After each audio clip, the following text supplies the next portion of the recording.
All right, so for this next example, we're going to learn about something called a boolean. So I'm going to erase all of this code actually, and then we're going to start from here. So, well, a boolean is named after, it's another type of container, just like an int or double or float or whatever. It's just a container that can hold information. It's based on this guy named George Boole, which is why it has kind of a funny name, so it's in honor of him. He invented this kind of if-else logic that really allowed for, or is one of the primary building blocks of the last century of computing, or however long it's been going on. So, what is a boolean? Well, it's just a value that can either have true. It has two values, one of two values, true or false. So, in the language of computer circuits, that means either open or closed. Such that electricity or whatever can pass through it, or that it can't.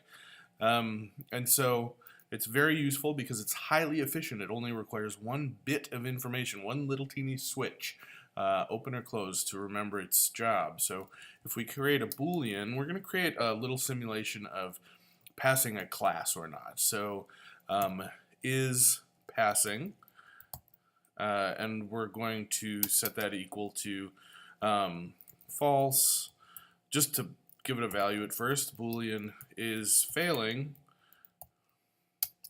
equals false. We don't need to have these two booleans actually. You know what? It's probably best just to have one. So let's just do is passing, and we'll set it equal to false. We'll set this as we'll give this a name that makes sense. So grade %. And since it's a percentage, maybe we should have it be a double instead, so it can remember the decimal information in case that's important for rounding, which, it's not really, but whatever. And we should allow it to go up to 100%. Say if a person gets literally 100% of the grade, just go to 100. Doesn't really matter.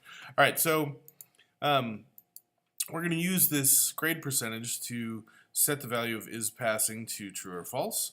So if grade % is greater than or equal to 60, is passing is set to true. It already is set to false as the default, so we only need to have this one line of code for this. So, and now we can say something like if if is passing, we'll say we want to output a line of text.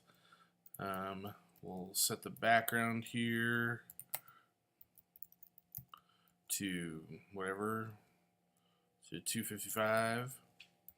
And then if they're passing, we'll output the text, congrats. Yay, you're passing.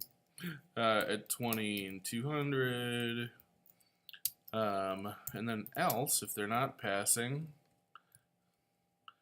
we will set the text to say, bummer school, summer school. I don't know, summer school.